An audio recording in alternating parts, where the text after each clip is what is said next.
pense qu'il y a eu une évolution dans la présentation de la diversité sexuelle dans les médias en général, dans les téléromans. Jasmin Roy, président de la Fondation Jasmin Roy. Je me rappelle, moi, à mon époque, les personnages qu'on nous proposait à la télévision étaient très efféminés, très stéréotypés.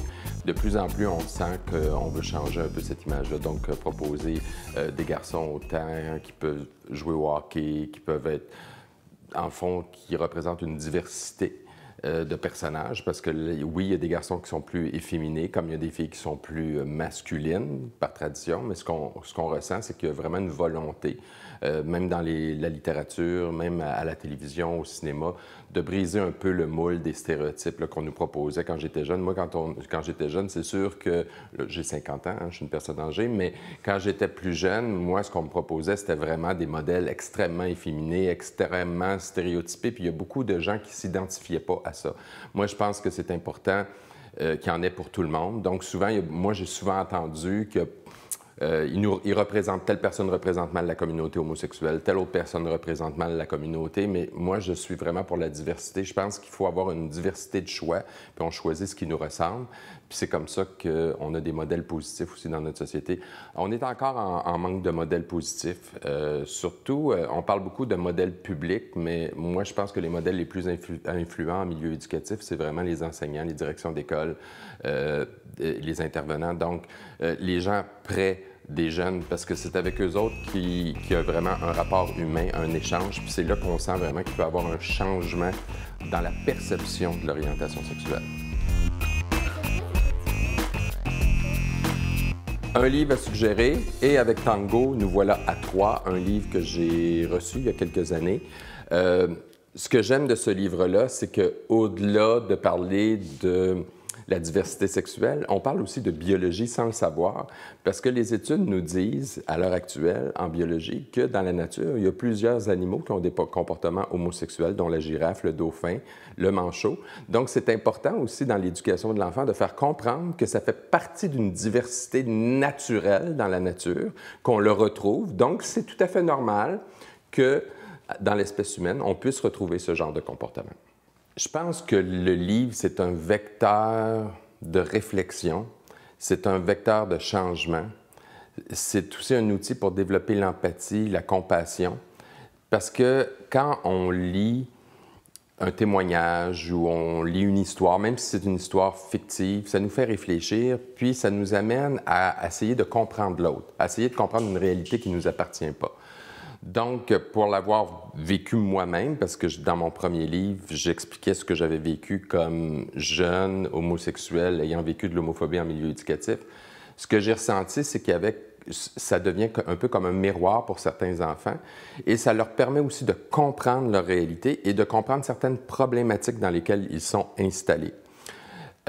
Et ça leur permet aussi de résoudre le problème dans certains cas, donc d'aller vers les autres, d'aller vers les adultes pour essayer justement de comprendre et de trouver des solutions avec l'accompagnement d'un adulte. Ça, je l'ai beaucoup vu, je l'ai constaté sur le terrain. Puis aussi, ça devient des histoires, ça devient inspirant, mais je crois beaucoup aussi qu'il faut qu'il y ait un côté ludique, positif dans tout ça, parce que si on est toujours dans la noirceur, là, il y a des témoignages qui sont très noirs, qui peuvent être importants aussi, mais plus on est dans la petite enfance, plus il faut que ce soit ludique, il faut que ce soit agréable, il faut que ce soit positif, il faut que les embûches qu'on rencontre soient là, mais pas exagérées non plus pour ne pas faire peur à l'enfant. Donc oui, il y a des petits embûches dans la vie, il y a des difficultés qu'on rencontre, mais il y a toujours une résolution. C'est ça qu'il faut leur faire comprendre. Il y a toujours une possibilité de trouver des gens autour de nous pour nous accompagner, pour résoudre nos problèmes.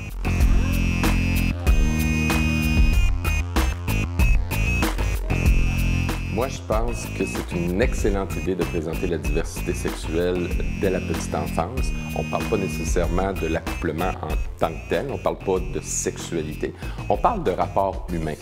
Quand on parle d'homosexualité, ça veut dire que les gens ne font pas que faire l'amour dans leur chambre à coucher. Ça veut dire que c'est des oncles, c'est des amis, c'est des gens qui font partie de notre communauté. Puis, c'est des gens aussi qui vivent ensemble. Donc, supposons que c'est Noël, bien, c'est sûr que moi, je suis avec mon conjoint, bien, on est ensemble à Noël. Puis, je crois que c'est important qu'on on fasse briller cette diversité-là dès la petite enfance, parce que les enfants en petite enfance, souvent, n'ont même pas de préjugés face à ça. Ils vont accepter la personne qui se présente à eux. Tant que la personne est gentille, respectueuse, il n'y a pas de problème relationnel.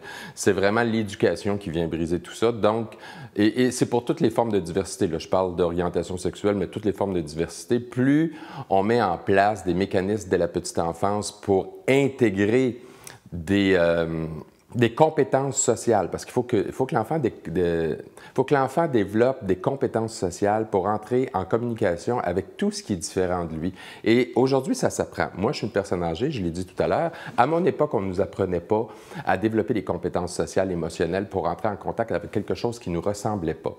Et aujourd'hui, je pense que c'est primordial pour intégrer toute forme de diversité, mais surtout la diversité sexuelle, de pouvoir expliquer à l'enfant dès son plus jeune âge qu'il y a des enfants qui ont deux papas, ils ont des enfants qui ont deux mamans, il y a des personnes dans la vie qui viennent au monde avec un sexe mais ne se sentent pas bien dans leur peau parce qu'à l'intérieur d'eux autres se sentent autrement.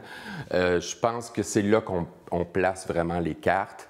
Puis quand c'est fait vraiment de façon ludique, parce qu'il faut que ce soit positif aussi, ça s'installe, puis l'enfant ne lui fera jamais de différence. Il va dire, ben écoute, c'est comme ça la vie.